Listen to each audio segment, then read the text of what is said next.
Hey guys, welcome back. I am Shok sir from English Grammar Coaching Center at Dehradun. मेरे प्यारे छात्रों, आज मैं एक नई वीडियो लेकर के आया हूँ। बेहद इम्पॉर्टेंट वीडियो है आप सबके लिए, और अंग्रेज़ी अगर बोलना चाहते हैं ये जो एक कमाल का वीडियो है आपके लिए, गेटिंग प्लस एडजेक्टिव। मेरे प्यारे छात्रों, इसका प्रयोग हम तब करते हैं जब कोई एक अवस्था से दूसरी अवस्था में चेंज हो जाता है, बदल जाता है, परिवर्तन हो जाता है, तब हम गेटिंग का प्रयोग करते हैं। और गेटिंग का प्रयोग बहुत इम्पॉर्टेंट होता है माय डियर। इसके साथ एक चीज़ और याद रखना कि इसके साथ 80% गेटिंग के साथ 80% वर्ब टू बी का प्रयोग करते हैं माय डियर। और अगर यह सिंपल प्रेजेंट में है तो गेट के साथ, यानी अगर सब्जेक्ट सिंगुलर तो यस या ईएस, और सब्जेक्ट प्लूरल तो नो यस। और my dear student, simple past में अगर इस्तेमाल करोगे तो गेट का सेकेंड फॉर्म क्या हो जाता है? गार्ड हो जाता है माय डियर स्टूडेंट। पहले देख लेते हैं, अगर इसका सिंपल प्रेजेंट में प्रयोग करोगे तो गेट्स या गेट का प्रयोग करोगे माय डियर स्टूडेंट। और अगर इसका प्रयोग पास्ट टेंस में करोगे तो पास्ट टेंस में इसका गार्ड होता है माय डियर स्टूडेंट। तो आई होप दैट आप इतना ध्यान समझिएगा, इनका प्रयोग आप प्रेजेंट टेंस में करोगे, सिंपल प्रेजेंट टेंस में करोगे, और इनका प्रयोग आप पास्ट टेंस में करोगे। कहाँ? सिंपल पास्ट टेंस में करोगे। तो आई होप दैट इतनी बातें यहाँ पर आपको अच्छी तरह से कंफर्म हो गया होगा। अब याद रखना, मैंने तीसरा बिंदु इनके साथ क्या कहा कि to be, verb to be का प्रयोग, यानी कि आप याद रखना कि 80% आप वर्ब टू बी का प्रयोग गेटिंग के साथ करते हैं माय डियर स्टूडेंट। कितनी आपको जानकारी हो जानी चाहिए। अब मैं चलता हूँ। मैंने कहा इसका प्रयोग एक अवस्था से दूसरी अवस्था में करने के लिए किया जाता है। आई होप दैट आप इसको अच्छी तरह से नोट कर लीजिए माय डियर स्टूडेंट। अब मैं चलता हूँ आगे, ताकि एग्जाम्पल को अच्छी तरह से समझने का प्रयास करें। हमने लिखा, मेरे प्यारे छात्रों, ये जो है छोटी छोटी मैं वीडियो आपको प्रोवाइड कर रहा हूँ, आपको इससे अंग्रेजी बोलने में और ज़्यादा मज़ा आएगा माय डियर स्टूडेंट। याद रखना, हमने क्या लिखा? ठंड हो रही है। अब यहाँ पर लिख रहा हूँ मैं कि ठंड हो रही है। अब याद रखना कि ठंड हो रही है।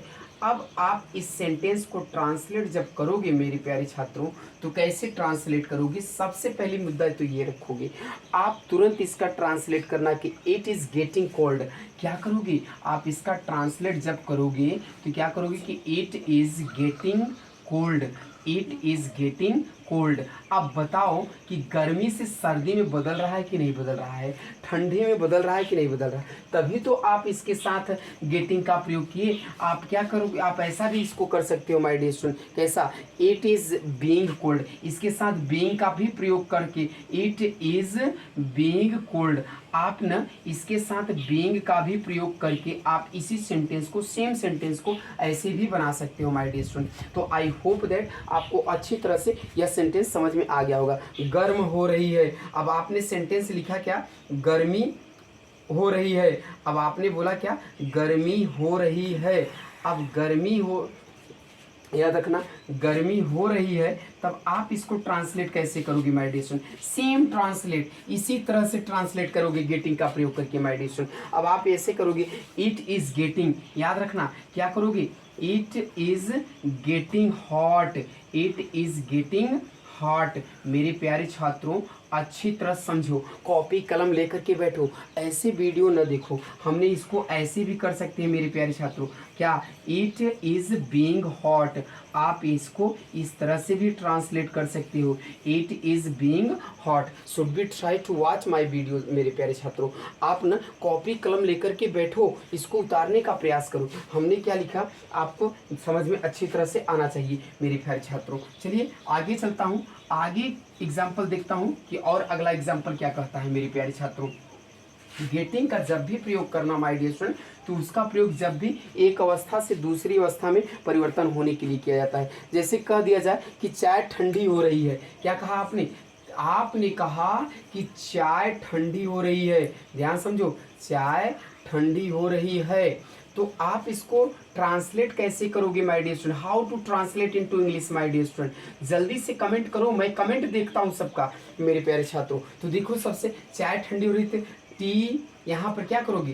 टी, टी इज ध्यान से, T is getting, T is getting cold, T is getting cold. अब देखो इसके साथ वर्ब टू भी लग रहा है कि नहीं लग रहा है, टी इज गेटिंग कोल्ड।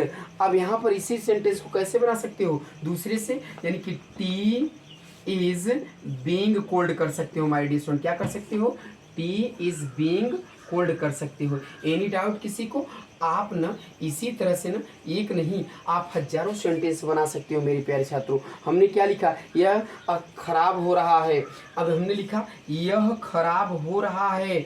अब you should be try to comment my dear student, यह खराब हो रहा है, तो आप इसको ट्रांसलेट कैसे करोगे, दिस इज बीइंग भी लगा सकते हो माय डियर स्टूडेंट, और गेटिंग का भी प्रयोग कर सकते हो, गेटिंग, दिस इज बीइंग या दिस इज गेटिंग।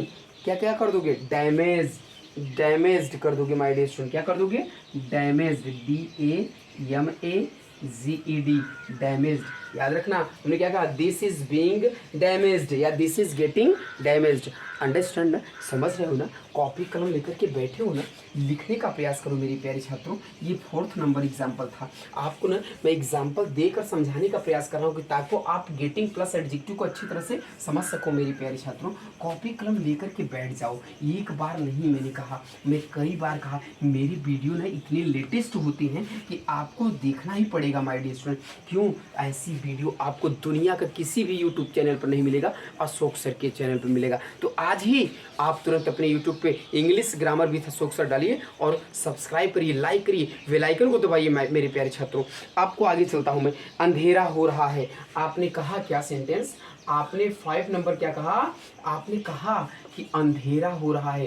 क्या कहा, अंधेरा हो रहा है, अंधेरा हो रहा है। तो आप इसको कैसे ट्रांसलेट करोगे, how to translate this sentence my dear student. तो आप तुरंत इसको याद रखना, इट इज, क्या करोगे, it is getting, it is getting dark, it is getting dark. अंधेरा हो रहा है मेरे प्यारे छात्रों। क्या लिखा, इट इज गेटिंग डार्क। आप इसी को कैसे कह सकते हो, it is being dark, it is being dark. आप इसको इस तरह से भी बना सकते हो मेरे प्यारे छात्रों, इट इज बीइंग डार्क, अंधेरा हो रहा है। You should be try to watch my, मेरे प्यारे छात्रों। अगला सेंटेंस देखते हैं मेरे प्यारे छात्रों। अगला सेंटेंस क्या कह रहा है, कमेंट, सर्दियों में अंधेरा जल्दी होता है। अब ध्यान रखो, मैंने क्या लिखा, सर्दियों में ध्यान समझिएगा, सर्दियों में अंधेरा जल्द होता है, मेरे अंधकार जल्द होता है, अंधेरा जल्द होता है। अब ध्यान रखो, क्या होता है, जल्द होता है। तो दिख रहा है ना, समझ में आ रहा है कि नहीं आ रहा है। देखो अब सेंटेंस माय डियर स्टूडेंट, यह सिंपल प्रेजेंट में है, तो क्या करोगे, सर्दियों में अंधेरा जल्द होता है, तो क्या करोगे, इट गेट्स, ये सिंपल प्रेजेंट में है, तो क्या कर दोगे, it gets dark, it gets dark. सर्दियों में अंधेरा जल्द होता है, तो it gets dark early in the winter, early in the winter. Winter means क्या होता है, सर्दी, शीत ऋतु। तो इन दी विंटर कर दोगे मेरे प्यारे छात्रों। सर्दियों में अंधेरा जल्द होता है, तो क्या किया, it gets dark early in the winter.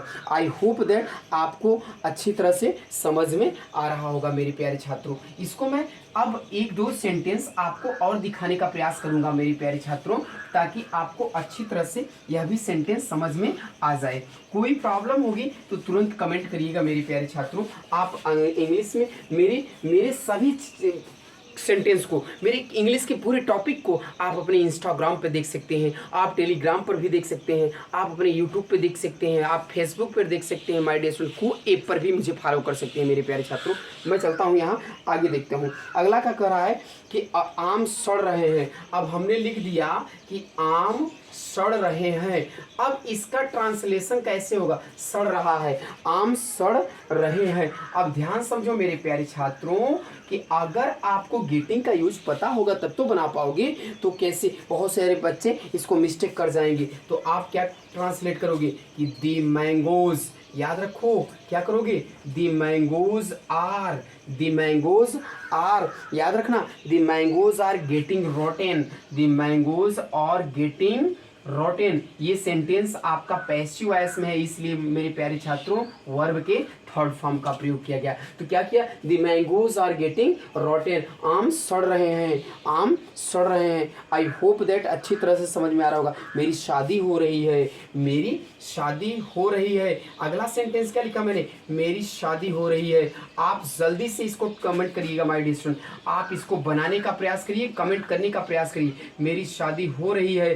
अब इसको ध्यान समझो कैसे करोगे, it is getting, sorry I am getting, ध्यान समझो, I am getting married, I am getting married. I hope that आपको अच्छी तरह से यह सेंटेंस समझ में आ गया होगा। मैं कई सेंटेंस आपको बनाकर दिखा रहा हूँ माय डियर स्टूडेंट, ताकि ना आप अच्छी तरह से ना इंग्लिश में समस्या ही न रह जाए कि how to translate this sentence. ऐसे सेंटेंस को ना आप चुटकियों में हल कर लो, चुटकियों में ट्रांसलेट कर लो। आप अंग्रेजी के साथ खेलोगे, आपको ना अशोक सर सिखा कर छोड़ेंगे आपको। आज मैं ना एकदम रटा कर छोड़ूंगा आपको। याद रखो, मैंने कहा वह बेचैन हो रही है, एक सेंटेंस और दे दिया मैंने, वह बेचैन, ध्यान समझो, वह बेचैन हो रही है, वह बेचैन हो रही है। How to translate my dear student, जल्दी से कमेंट कर दो, ये आखिरी सेंटेंस है आज का मेरे प्यारे छात्रों, जल्दी से कमेंट करो, वह बेचैन हो रही है, जल्दी से कमेंट करो। सी इज गेटिंग नर्वस, क्या करोगे, सी इज गेटिंग, ध्यान समझो क्या किया, सी इज गेटिंग नर्वस। याद रखो मेरे प्यारे छात्रों, आपको ना इसे ही सेंटेंस बनाने का प्रयास करना है, nervous, she is getting nervous. आपने लिखा ना she is getting nervous. I hope that अच्छी तरह से यह सेंटेंस समझ में आ गया होगा माय डियर स्टूडेंट। अब मैं आगे बात करूंगा, फिर अगले वीडियो में मिलने का प्रयास करता हूं मेरे प्यारे छात्रों। अच्छी तरह से मैं उम्मीद करता हूं कि गेटिंग प्लस एडजेक्टिव को अच्छी तरह से आप समझ गए होंगे, और आप कोशिश करेंगे ज़्यादा से ज़्यादा सेंटेंस बनाने के लिए। और मैं आज ही आपको कहता हूं कि आपको ऐसी फ्री वीडियो कहीं नहीं मिलेगा मेरे प्यारे छात्रों। आज ही आप डाउनलोड करिएगा, सब्सक्राइब करिएगा, बेल आइकन को जरूर दबाइएगा, और इस वीडियो को उन विद्यार्थियों तक जरूर प्रोवाइड करिए जो अंग्रेजी सीखना चाहता है। Thank you for watching my video, thank you, best of luck.